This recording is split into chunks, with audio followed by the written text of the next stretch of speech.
Salam, belə bir suala baxaq. Amma suala baxmadan əvvəl istəyirəm bir elan diqqətinizə çatdırım. Blok imtahanının ikinci şansına hazırlıq üçün riyaziyyatdan həftədə 4 dəfə dərslərimiz olacaq.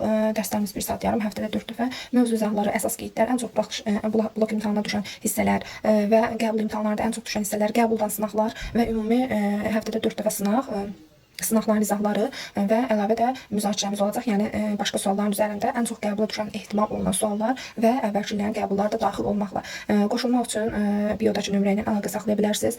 Sabahdan etibarən dərslərimiz başlayır. Keçək misalımıza. Deməli, misalımızda deyir ki, bərabərsizliyinin tam həllərinin sayını tapın. Bərabərsizlikdə qüvvətdə bizdə 3/1 var.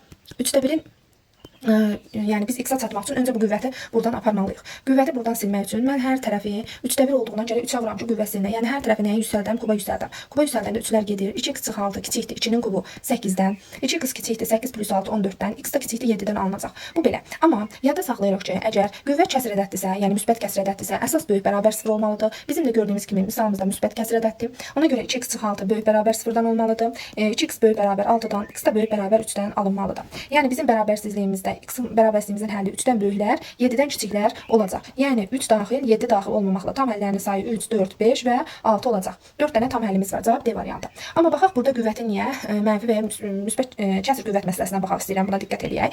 Kəsr qüvvətdə nədir? Əgər qüvvət müsbət kəsr ədəddirsə, əsas böyük bərabər 0-dan olmalıdır. Amma qüvvət mənfi kəsr ədəddirsə, əsas böyük 0 olmalıdır. Nəyə görə? Çünki qüvvət mənfi kəsr ədəd olanda biz ona 1 böl yazırıq da. Bu da gəlir kəsrə düşür. Kəsr axı bərabərdir 0 halı olmaz kəsrin məxrəcində. Kəsrin məxrəcinə düşdüyünə görə bərabər 0 olmaz. Ona görə də mənfi kəsr ədəd olsa əsas böyük 0 olmalıdır.